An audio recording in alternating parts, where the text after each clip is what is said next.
Now that you have viewed the first two videos about the metric system, Mr. Mlsna and I are very excited to introduce to you the third and final video.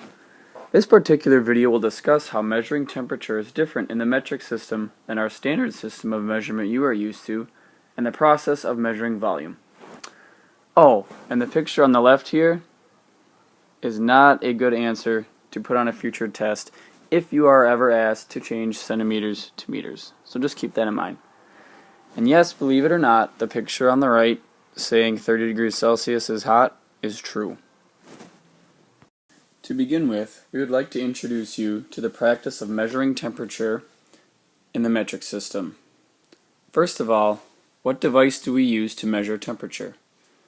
Most of us should know that no matter what system you're measuring temperature in, you're going to use a thermometer or a digital probe to give you an accurate reading. Secondly, the unit of measure used in the metric system is Celsius for temperature. So instead of Fahrenheit, like we typically see in the English scale that we're used to, the metric system uses Celsius.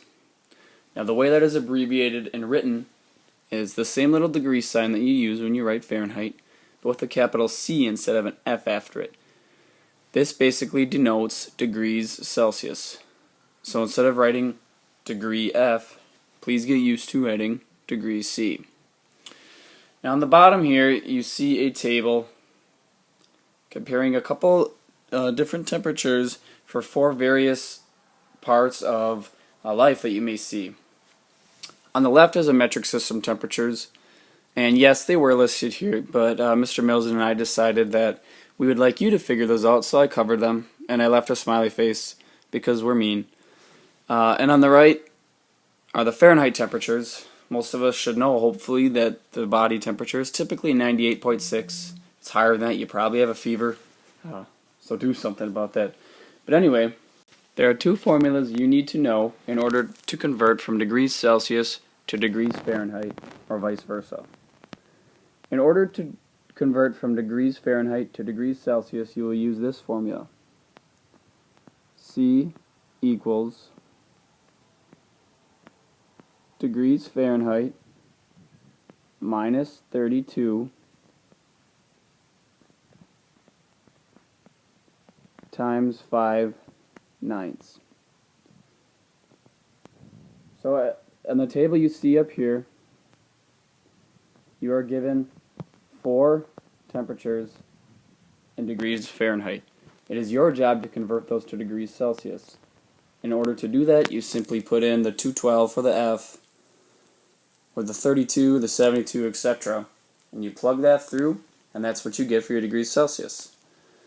Now, the other formula, in order to convert from degrees Celsius to degrees Fahrenheit,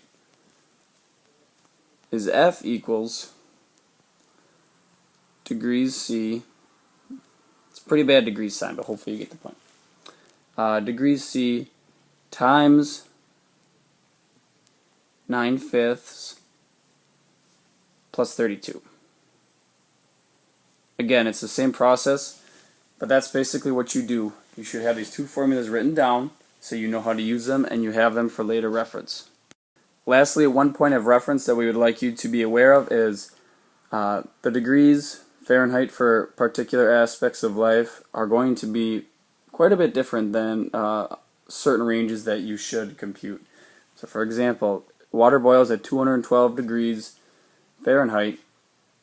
It shouldn't even be close for degrees Celsius. So if you're going through these and you're getting very similar answers, talk to one of us so we can walk you through it.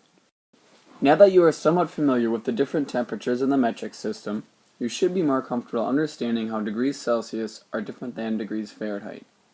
To show you what can happen to water at negative 30 degrees Celsius, we have included the following video of ice crystals forming on a soap bubble. Enjoy!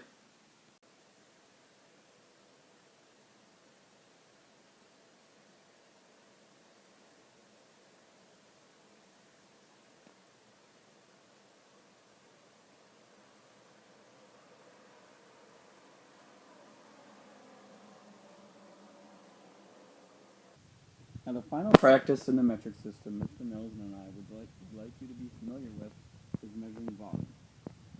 Now there are a few things you need to know when using volume in the liquids in gallons, quarts, things like that. But in the metric system, it all goes off of the base unit of liter. Most of us have probably also seen liters, like a liter of soda or something like that. But please get used to seeing liter. Will be abbreviated with a capital L. Secondly, the device we use to measure the volume of liquids is a graduated cylinder. The cylinder is a nice tall tube, and graduated basically means it has a bunch of markings, so it'll make it easier to read when you use it. Now, when using a graduated cylinder, you need to look at the meniscus to decide how much liquid is in a particular object. And what a meniscus is a little dip in the graduated cylinder. Now, most people think that when you pour liquid into a graduated cylinder, it's just going to be a straight line. Each liquid is a little bit different, but for the most part, you're going to see a slight dip. That's called the meniscus. And in order to measure how high or how much volume a particular liquid has, you need to go from the bottom of that meniscus. Next, we have a quick little volume approximation for you. So as I mentioned earlier, most of us are probably familiar with how much a quart is. It's about 1 quart or 1/4 of a gallon. And a quart is equivalent to about 1 liter. So just be familiar with that. Next, we move on to the unit for the following metric abbreviations. So as we mentioned, you're going to see all these will have the word liter in them because that's a base unit. But you also need to get used to seeing some of these prefixes before. Remember in the previous videos we made for you, the small m stands for milli. So if you ever see a lowercase m before the L, that's milliliter. Again, liter is just abbreviated with a capitalized L, like I told you earlier. And sometimes you will see cm, which is centimeter, with a little 3 up here, centimeters cubed, which is basically equivalent to a milliliter. Sometimes you'll see it abbreviated as cc, standing for cubic centimeters. But anytime you see this or this, it's equivalent to a milliliter. Next, we move on to the formula for calculating the volume of a solid object. We've just talked about liquids, but solids also have volumes as well. In order to calculate the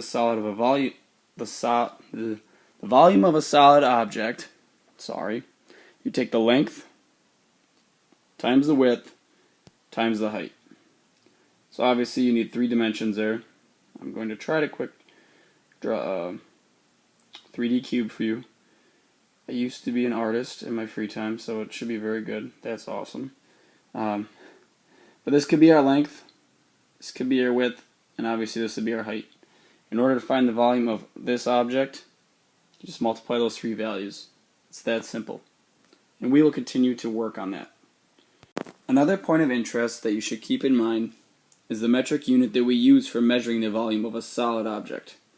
That is only going to be centimeters cubed, as you see here. Could also be cc, but solids will never be measured in milliliters.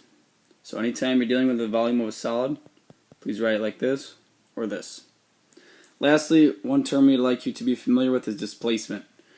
Now, simply put, displacement is the amount of something that is moved when an object is put into that previously mentioned something. So if I take a rock and I put that into a cup, obviously the amount of water that was in that cup is going to go up. That's displacement. The amount of displacement of that water is going to be the same as the volume of that object. So I know that may be kind of confusing, but please be familiar with this term, and we will go over that at a later time. So again, this is a quick introduction to measuring volume. A lot of these terms may be new to you, some may be familiar, but please continue to go over them and become comfortable using them. To finish this video, we would like to complete a sample problem with you. In this problem, we will be converting 14 milliliters of a liquid to X amount of liters of that same liquid. So again, to start, we write our known. We have 14.0 milliliters. Now, if we look at our metric ladder, we know that moving from milli to the base unit of liters includes 3 moves of the decimal. So we're going to have 1, 2, 3. If we put our decimal there, we'll bring this down here so you can see it. So we have our decimal, our 1, our 4, and we fill this in with a 0, we put a 0 there. That gives us 0.014 liters, as you see up here. And it really is that simple. Again, you need to be comfortable using that metric ladder, but that can help you move from any prefix to any unit in the metric system. Now that you have viewed this final video, you may complete problems 18 through 24 on the Moodle metric system practice quiz, and that will complete that quiz, and this also completes the series of 3 videos about the metric system. If you have any questions about any of these ideas or practices, please let us know and we can help you out. Thank you.